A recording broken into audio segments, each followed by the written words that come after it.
In this timeless throwback video, the then President and Commander-in-Chief, Olusegun Obasanjo, sat with senior members of the Nigerian press for the periodic media chat to discuss national issues, progress made, and the state of the nation.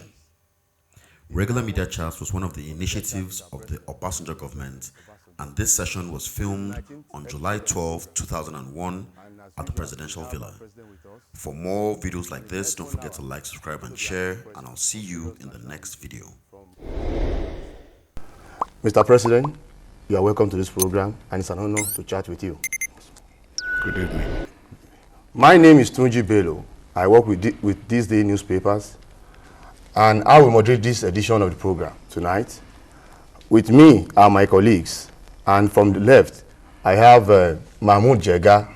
Mahmoud Jega is the editor of New Nigerian. Next to him is Mr. Abayomi Ogundeji. He is the editor of Sunday Comments. And on my right is Ocherome Nana of the Post Express. Well, maybe I should set the ball rolling, Mr. President. Yesterday, you made a surprise appearance at the Super Eagles qualification match in Port Harcourt. The impression people have about you is that you don't have much interest in sports. And then suddenly yesterday, they saw you at the stadium cheering Eagles and even taking a lap of honor. So, we don't know, is this a change of attitude, sir? Well, people can have whatever impression they want to have. If I play squash regularly, unless, of course, now you say squash is no sport. And I used to ride horse very regularly, and even to the point of playing polo. Of course, that was before I am as weighty as I am now. I don't know how many horses can take my weight now and still allow me to play polo with them. No, that is not the issue. I think people get it wrong. I have always maintained that the old Roman saying of a mind in a sound body means that you must regularly exercise yourself, which means doing one form of sports or outside exercise or games or something. And of course, you couldn't have come through the military without really loving sports or loving games. So all those things of not loving sports or not loving games are illusions or imagination of those people who hold that. But I have also believed that the greatest honor you can do your country and the greatest honor your country can do you is to represent your country. So the fact is that part of my own duty and responsibility of changing our orientation is to see what we can do for our country and not everything on the basis of material reward. So when I say, well, look, you play football for your country, you are not a professional, or if you're a professional, you just come out, you play for your country, and then you say a handshake is not the thing, I should go and either sell the country's treasury to reward you, then at the end of the day, well, where is the honor? Is it the reward or the honor? So I went there yesterday in the way that I have always have interest in whatever will honor this country we should all put all our hands on deck. And I believe that winning that vital match yesterday is important for Nigeria, and all of us should be there. So not only did I go there, I pray for it, and God made it happen, and there it is. Thank you. Mahmoud.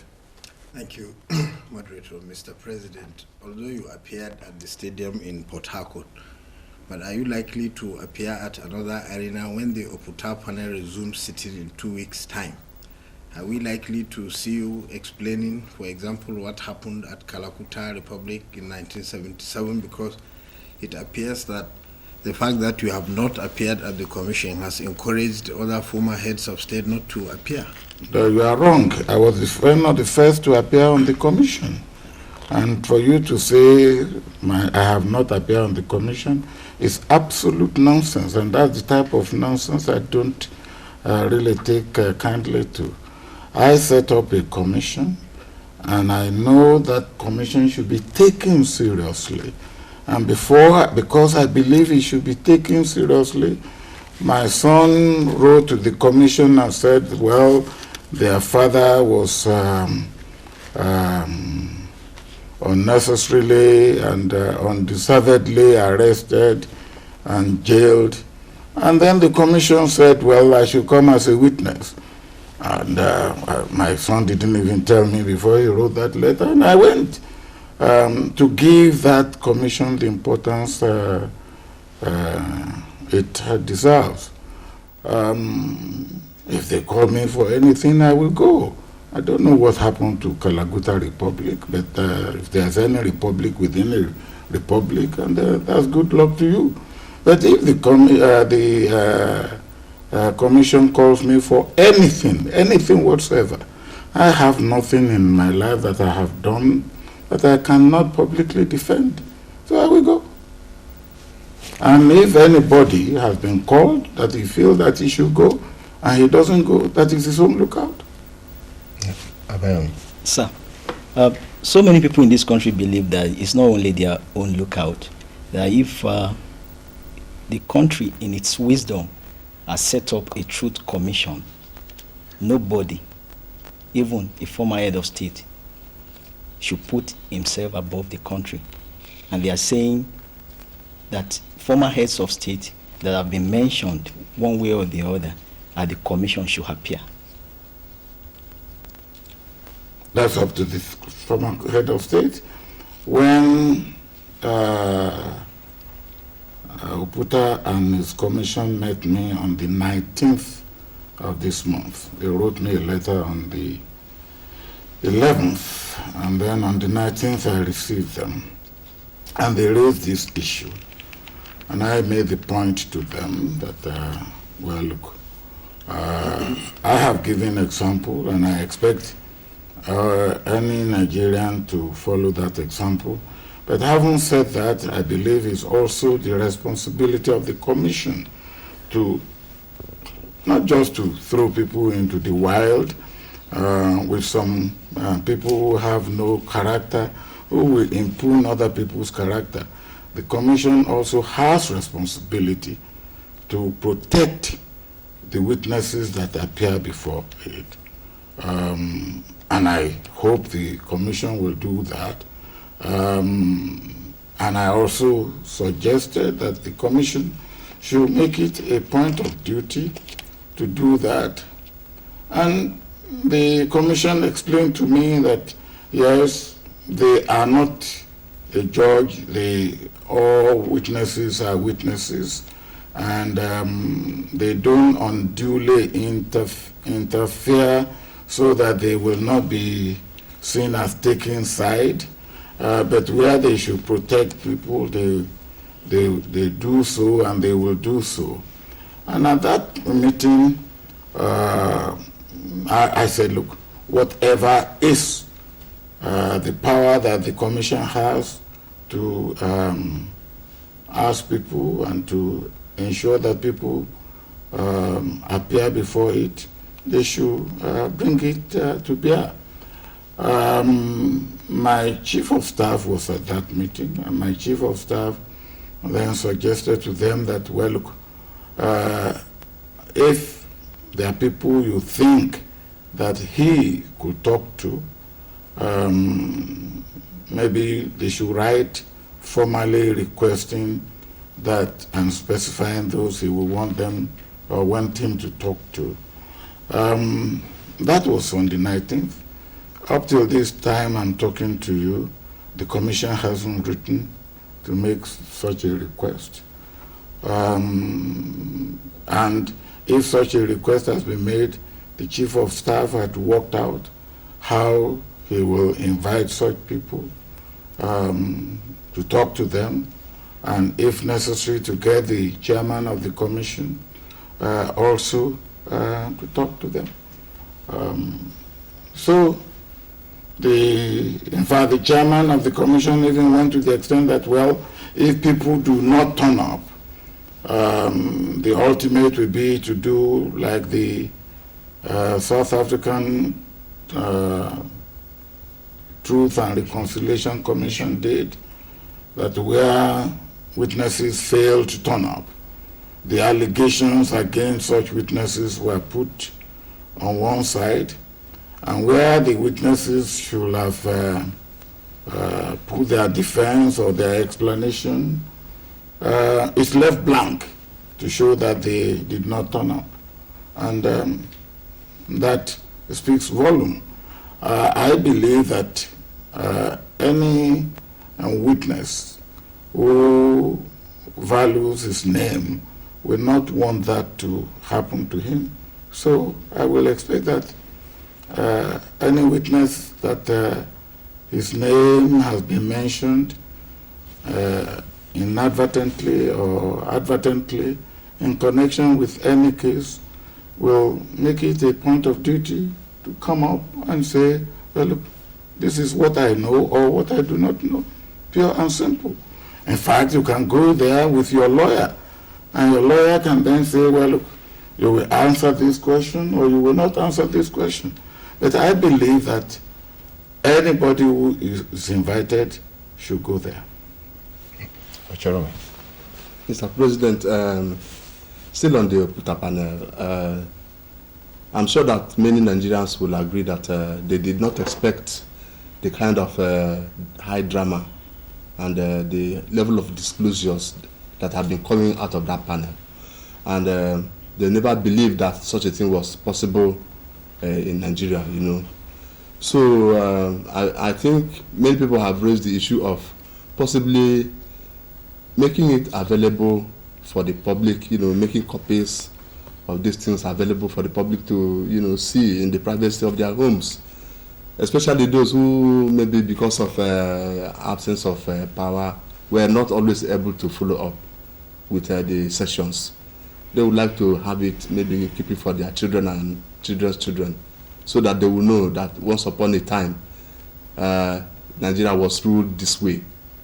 So I don't know if you buy the idea of possibly making copies available for people to buy if they want. Now, I think I appreciate your commercial mind and your commercial proposition. I hope the Nigerian Television Authority will be taking note of that.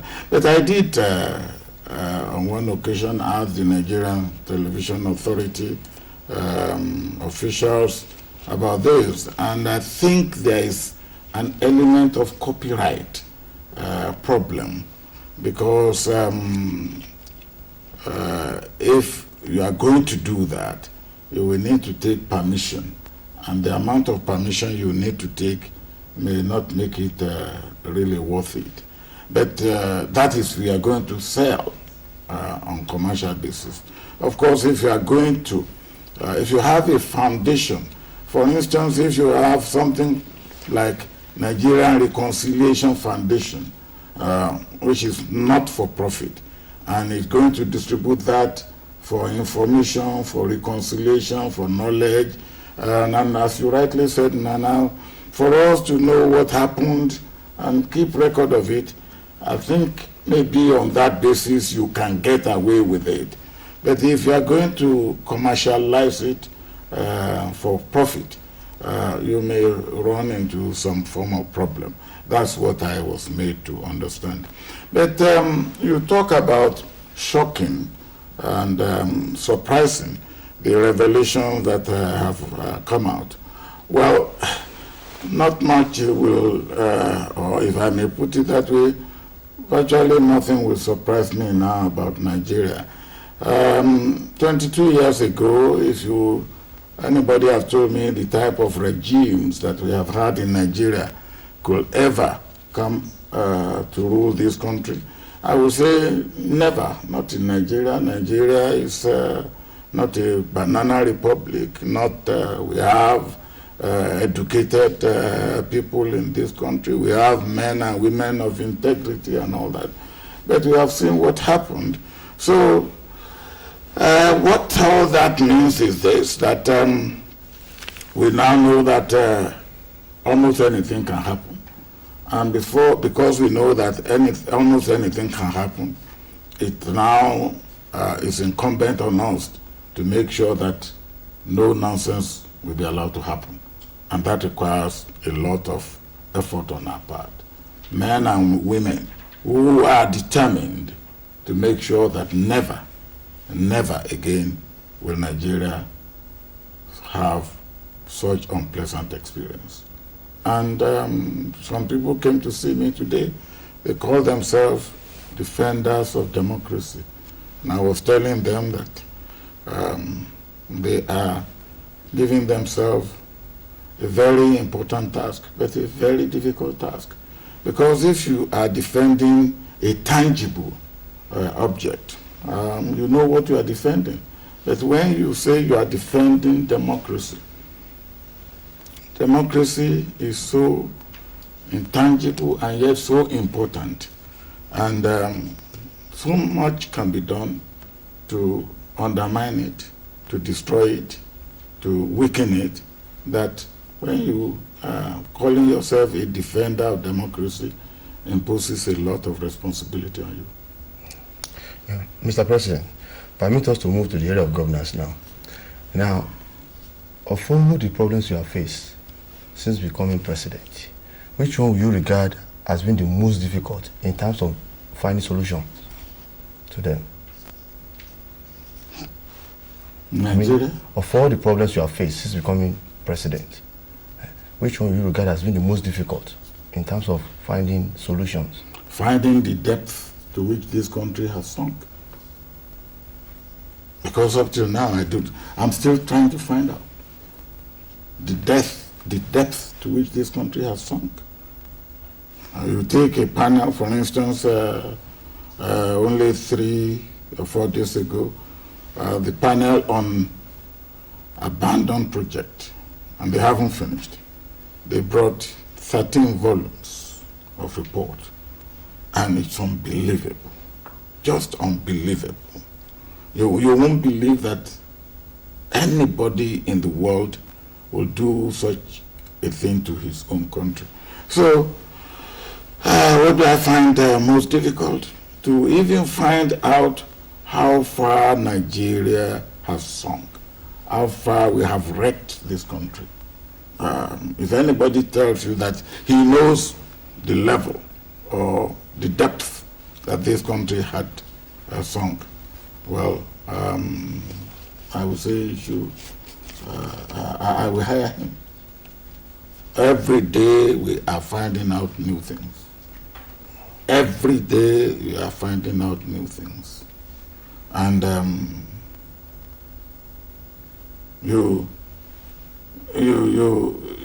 and that's why I say, well, if you feel the way I feel now, nothing will surprise you. You will just say that, well, let's hope you find more and more and more. And then you look and say, well, look, some of the people you say, oh yeah, that man or that woman, oh, you think he's a man of integrity. And then you look,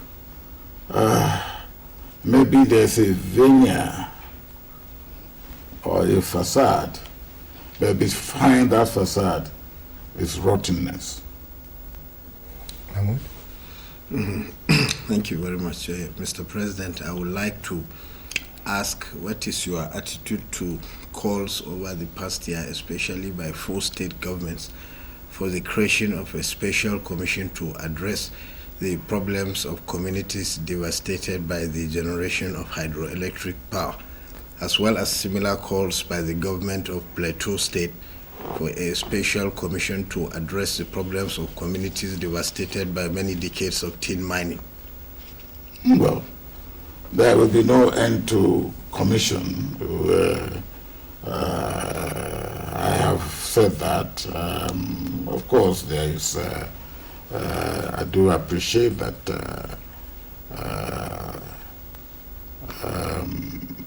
the states that where we generate electricity from, of course, bear a certain amount of responsibility. That's understandable. But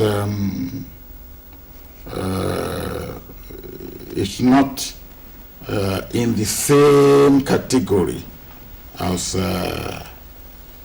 what you talk about in terms of gas pollution or oil pollution in the oil producing areas of the country, for instance. But yes,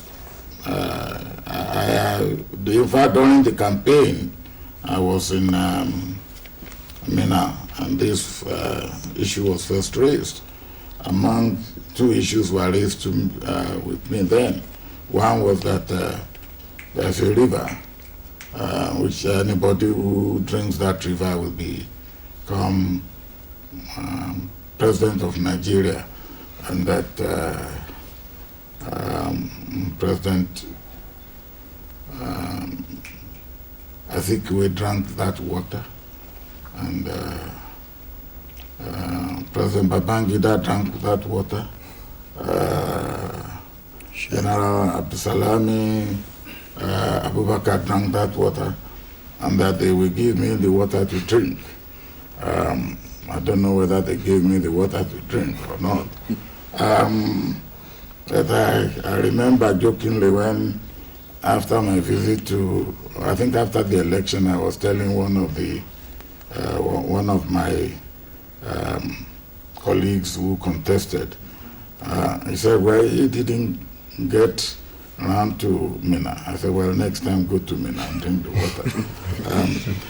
Now, the second thing was this issue of hyperback, I think hyperdeck, some people call it now. Yeah, I don't think it has the same, is on the same pedestal with the issue of oil and gas pollution. Sir, one of the weakest links in our political culture is the absence of the fact that there is no certainty of sanction. Experience all over the world has told us that where people know that the stick can always be applied if they fall out of line, it's an incentive for them not to do that. In Nigeria, that seems not to be so. We've seen that happening with the Oputa panel, where you summon people and they don't appear. How do we hope to create a country that everybody will be proud of when some people are above the law? No, I don't think the issue is that some people are above the law. Oputa panel is not a court of law. We must get that right. It's a truth-finding commission. And as I try to explain, if somebody has gone before Oputa panel and said, Abayomi, yes, Abayomi is a rapist. Just let's say that. And you decide not to go and clear your name. Well, it's there as on record that somebody has alleged that Abayomi is a rapist. He may have evidence that he will tender. He may not have. If he has evidence, exhibit A, exhibit 1, 2, 3, maybe police report, maybe the produce a lady who said you raped her a few years back. Now, one thing or two things you can do. You can go there and say, yes, you want to refute that you are not a rapist. Or you may say they may invite you and you may not go. But if they invite you and you do not go, then the record remains that when you were called a rapist, you did not refute it. You did not take any action to say you are not, especially when there appeared to be substantial evidence submitted by the man who alleged that you are a rapist. Now, the danger is that that record is there. If some other day and you come up and you say, well, I am the most decent, moral human being in the world, and somebody picks that report to say, hey, Abayomi, what are you talking about? Now, some years back, you were termed a rapist in front of put a panel, and here is the report. Now, that will be a permanent record. Now, it is if it's in a court of law, and of course, if it's in a court of law, the judge will have a way of making you to come before the court.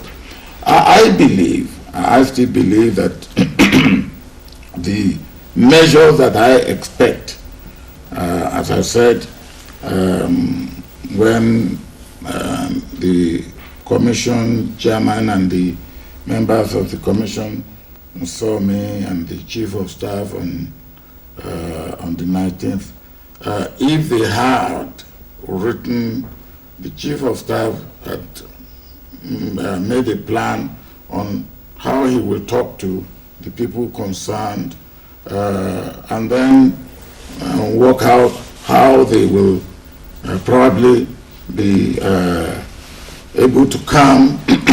I believe that if anybody has fear, and I see no reason why anybody should have, is fear of how much loose cannon this thing can become without control by the commission.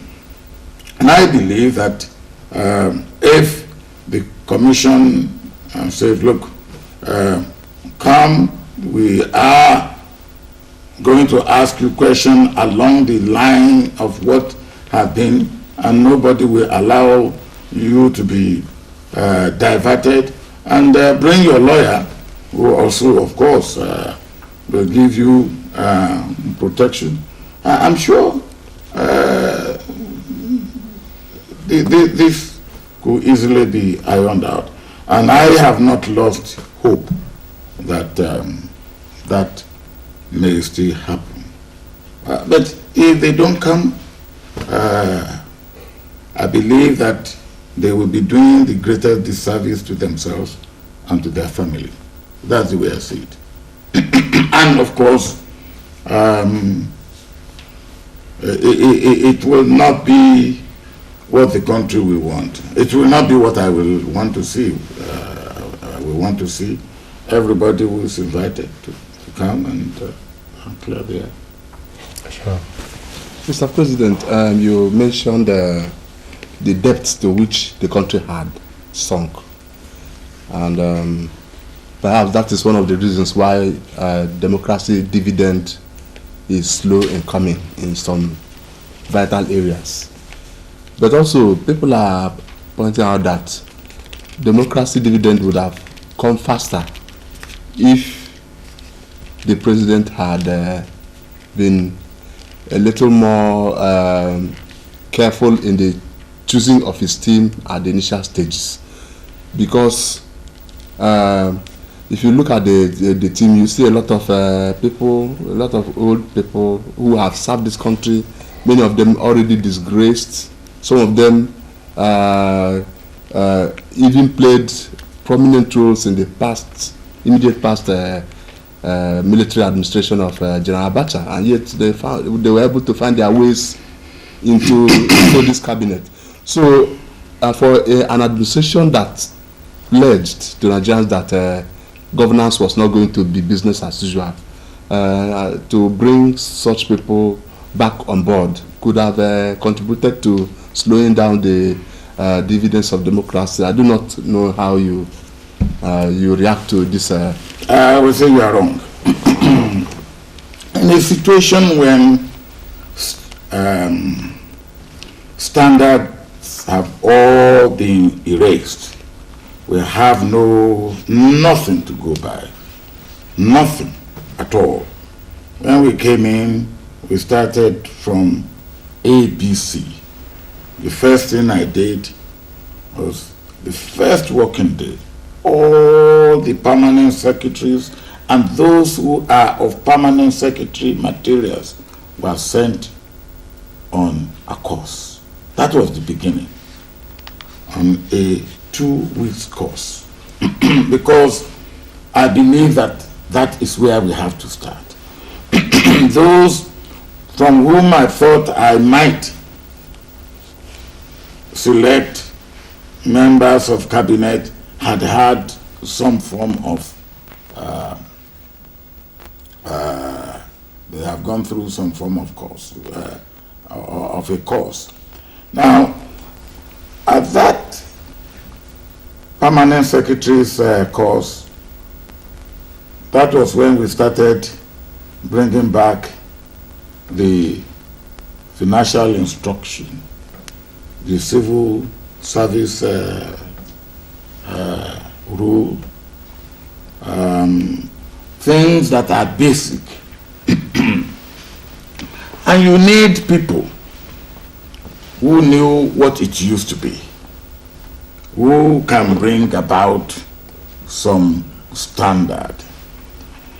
Now, if you say you don't want experience, you want everything brand new, well, you will then be walking in the wilderness. So I don't quite agree with you, but the allegation you make that most of the people, I have said it before, because at times when you want to elect, and I won't say many of the governors now, well, not probably many, some of the governors now, if you look at their past, they were hand in gloves with Abacha. Probably some of those who are in my own government. Probably some of those who are in state government.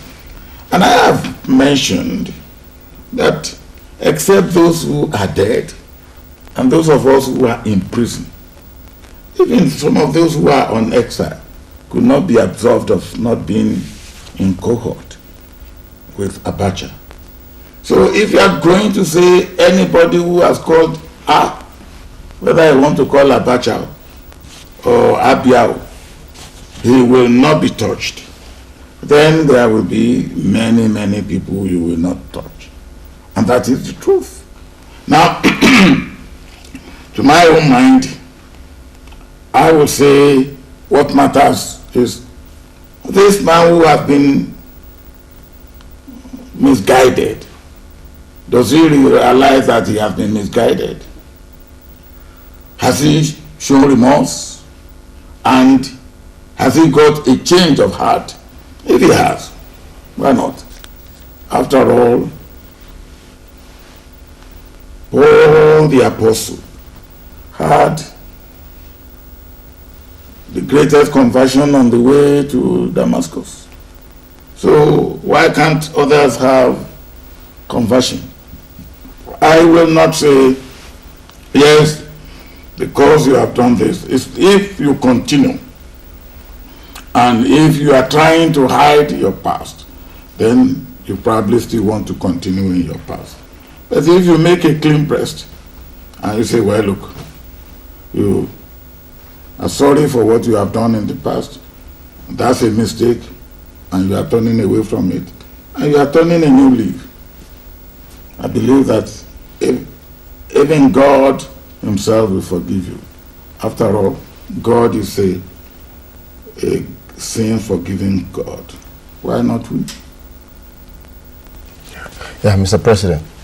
Now, the anti-corruption crusade. Now, some people are beginning to wonder the way it is being pursued. Now, I'll give you 2 instances. Recently, during this court inspection, the port inspection thing, it was discovered that some people went outside Nigeria to print 500 naira notes, and we were told by one of the ministers.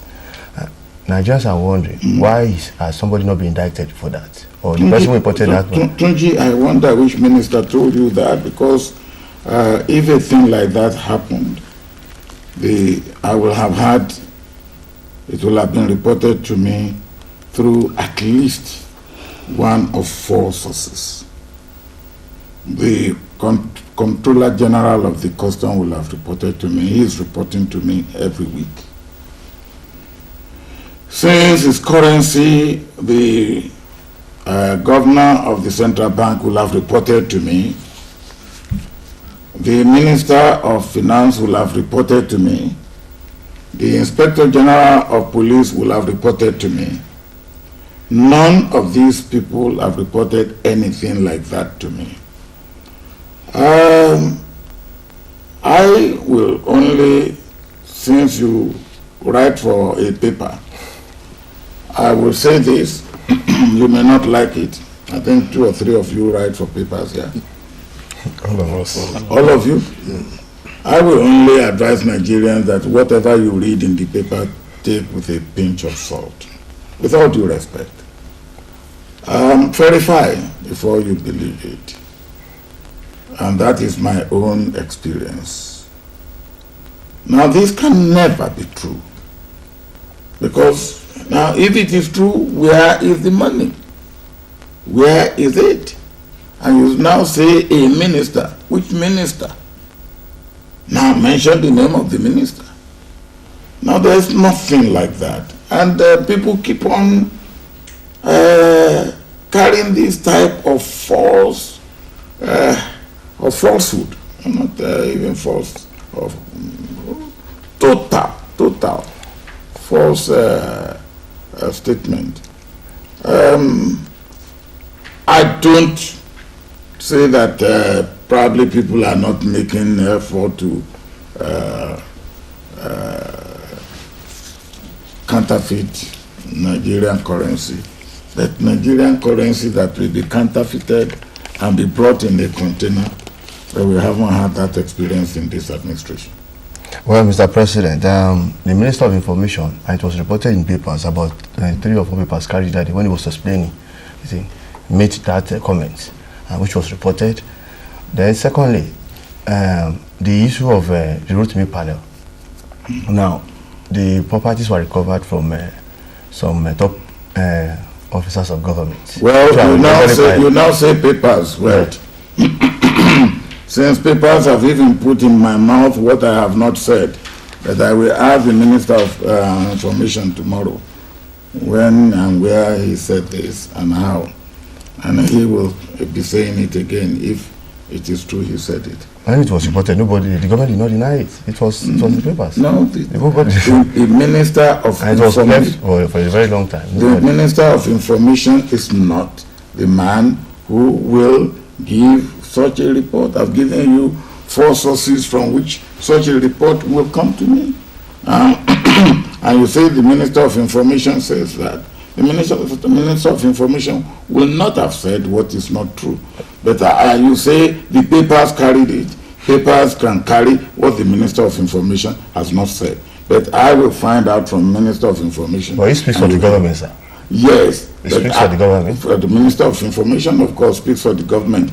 But if the paper says the Minister of Information says what the Minister of Information does not say, then who speaks for the government?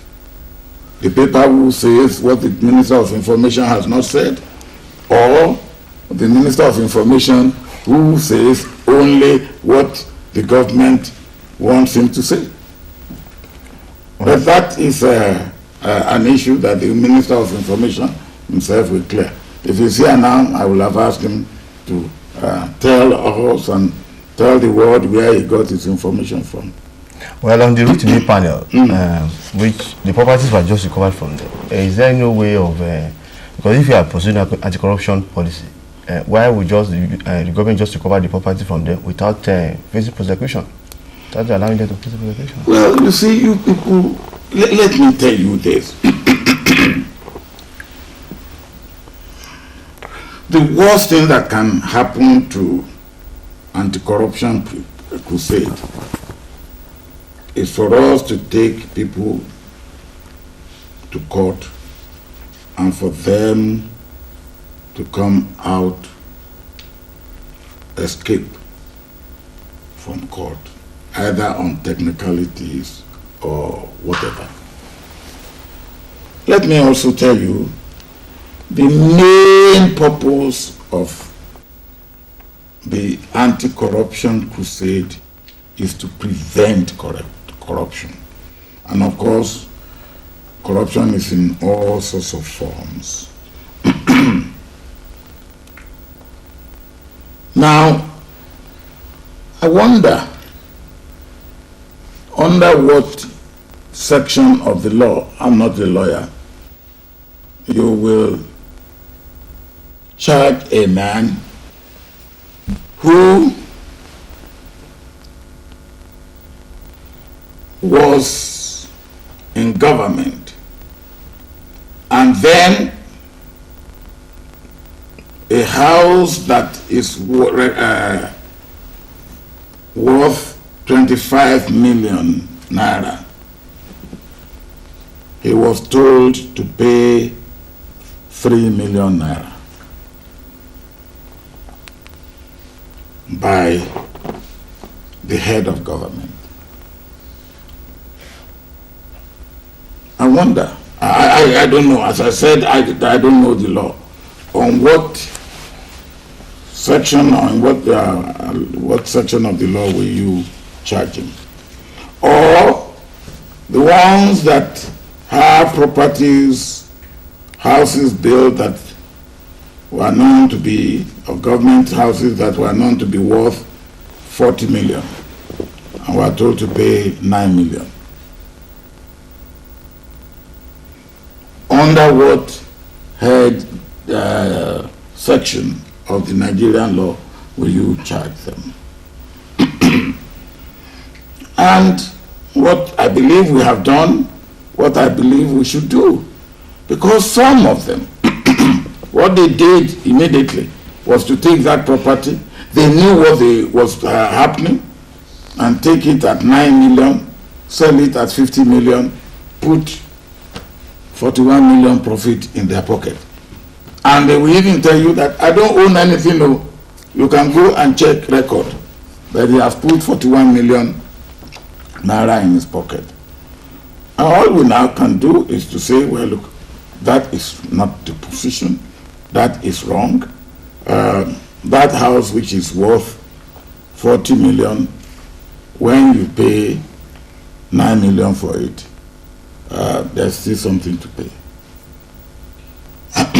I believe that that is enough punishment. But if is like we now have an official who stole the checkbook of his ministry and went into collusion with 3 or 4 business people and say, look, I have this check, I will write a check into your account, and when you get the money, we share. And in the process, we catch him. Well, that is direct stealing. The man who stole the checkbook and the man who received the money, they are both in for a high jump. I know what you are you are worried about, Tunji. We have to clean up the society. There's a hell of a lot to be done. Nana was talking about what we have to do to get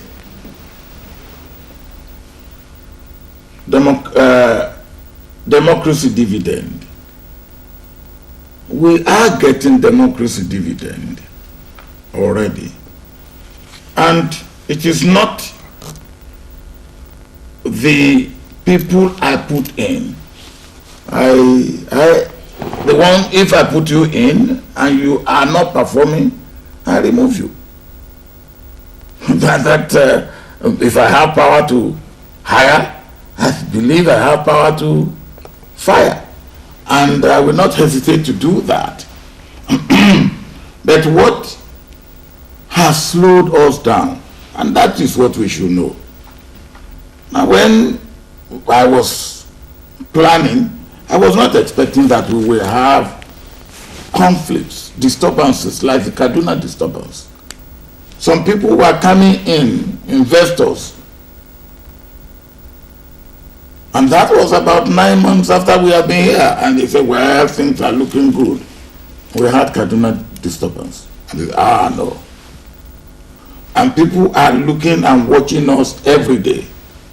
Now that is the type of thing that prevents early harvesting of democracy dividend.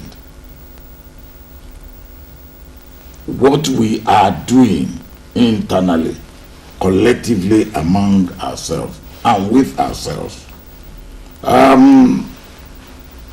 I won't say all the people who work with me are perfect.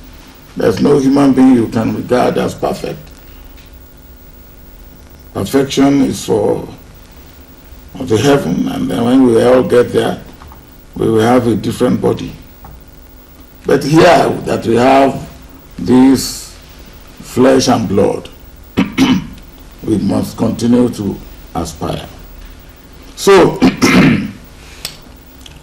let's do, I believe some people, like we have had in the cocoa and the cocoa buffer report, some people must go, must be prosecuted. But some people also who have actually direct stealing must be prosecuted in the Rotimi panel. I believe that one or two other panels that are, the reports that are coming, we find some people that may have to be prosecuted. But let's take them, recover what they have stolen, and then let's see what action we can take to prevent reoccurrence. And then those that are really cases that should be prosecuted, that are sure banker, when you prosecute them, then prosecute them. It's not the one that when you go through technicality, it will come out. And then you say, well, that is the worst thing that can happen to the anti-corruption crusade. Mahmoud. Thank you, Mr. President. When you visited Borno State last year, you said at a dinner party that just like the Chinese built a great wall to stop the Mongol invaders, Nigeria should build a great wall of trees in the Fano. It's not last year, it's this year. Oh, it's only this year. Thank you, Mr. President, for your correction. So when will this great wall of trees be built now? Okay. I have just set up a special task force under Dr. Shetima Mustafa. And there's a lot that has to be done. We are looking at what facilities we have before and all that. What needs to be done is education, and as I said at that launching that you quoted, not only planting the tree, we must also have substitute for firewood for the housewife. Otherwise, the tree you plant this year will be firewood 3 or 4 years from now. So you must, as we are planning to plant trees, we must also plan to have substitute for firewood for the farmer, for the housewife. And this should take off next year by the grace of God. And over the years, another 2, 3, 4 years along the road, if we go, should be continuous. And then we get it done and over with. Mr. President, what's happening to Gary and beans? Yeah, I eat Gary, I eat beans. I hope you do eat. I don't get enough to eat. He's talking about the prices, that they have gone up, and the people are hungry outside. That's what he said. And he said, yeah, being a farmer, that it shouldn't be so. That our president is a farmer, and then why should we be going hungry when we have a president who is a farmer? Yes. So what has happened, sir? Now your president alone cannot feed the nation. Now if your president is a farmer and has shown good example by being a farmer, if Tunji is a farmer, Abayomi is a farmer, Mahmoud is a farmer, even plant something behind you, at the back of your house, ordinary vegetable, and Nana is a farmer, it will be a different world. Oh, and cassava is one thing that you don't even need to. You don't need to tender. Just put the stick on the ground. And after, there are some now, after 7 months, and it doesn't go down, it goes horizontal. You uproot and you have good Gary. You see, we must have a changed attitude in 2 or 3 directions.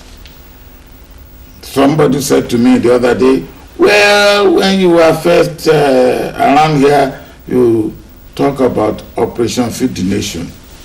Why can't we have Operation Feed the Nation now? I said, what stopped you from doing Operation Feed the Nation? All I said that time is do something in your backyard, in your garden, and just do something. Oh, he said, but you are saying it then? Now, I don't need to say it. But if you want me to say it, I'm saying it now. Do something. Don't even call it Operation Feed the Nation. Let's call it Operation Feed Yourself. Do something, plant something, have the pride of the vegetable you eat is something you plant. The tomato you eat is something you plant. There's nothing wrong in that. In fact, it should be something you should be proud of. That's one thing. Second thing is that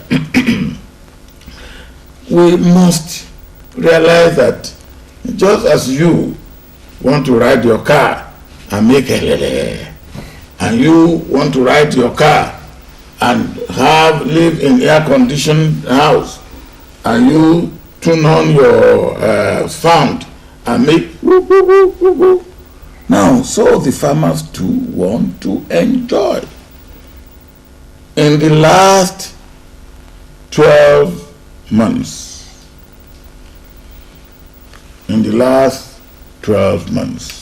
or in fact, more than 12 months, most salary earners in this country have had their salary doubled, some tripled. In the last 2 years, except this year, I have to go out to buy grains so that the price can be kept at a reasonable price for the farmer, not to move away from planting the next season. That is not right.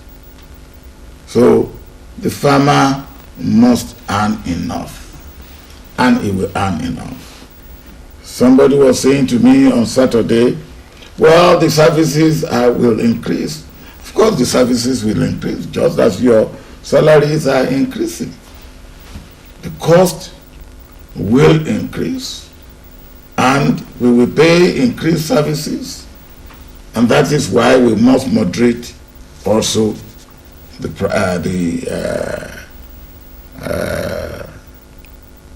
salary and wages, because the market woman too knows.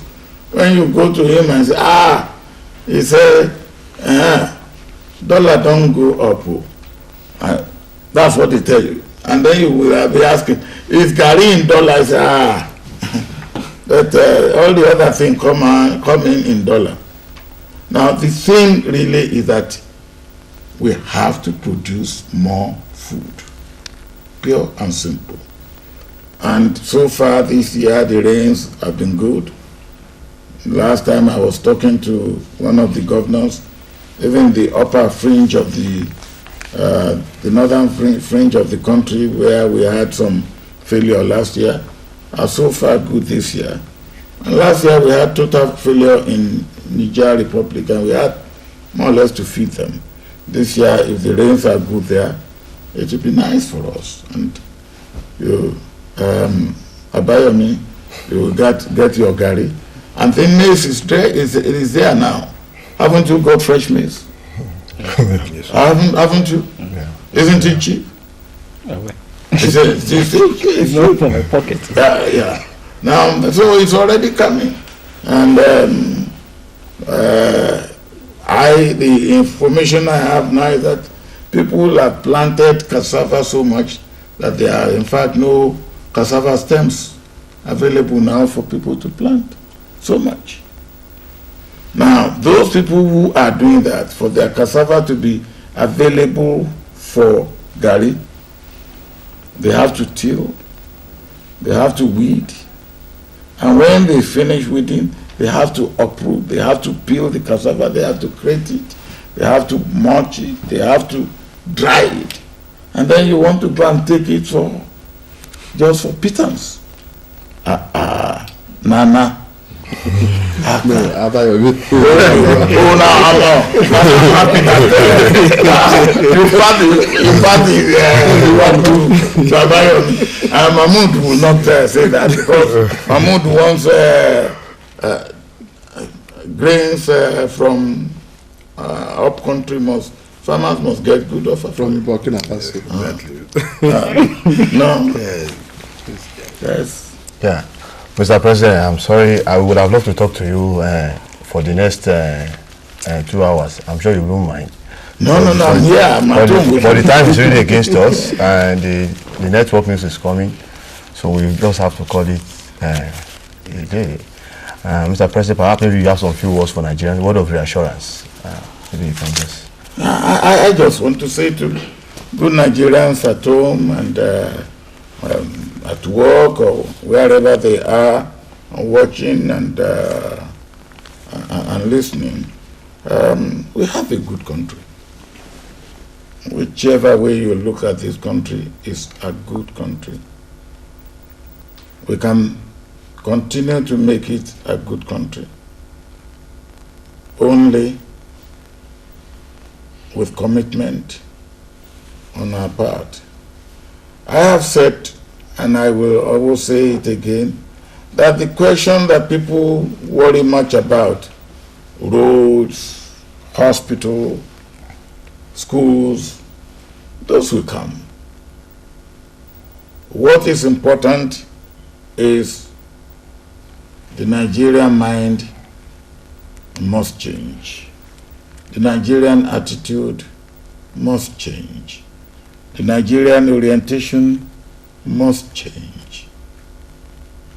We must have commitment that makes this country a great country. See yourself as a Nigerian who happens to have been born in Bono.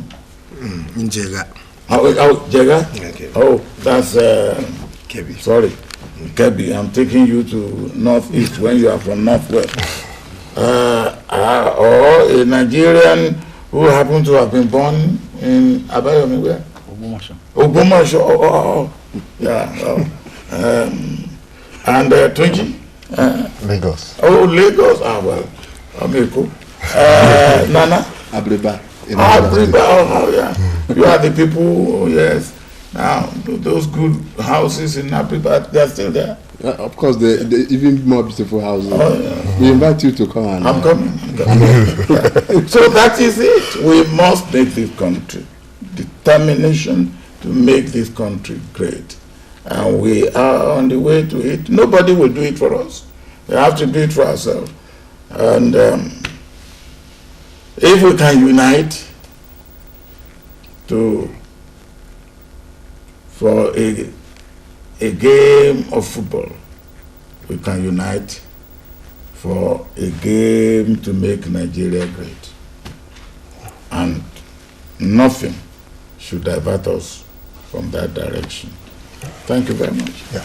Well, thank you, Mr. President, for that word of reassurance. I'm sorry, viewers, that's all we can take. On behalf of my colleagues, we thank you for listening. Good night and stay blessed. Good night.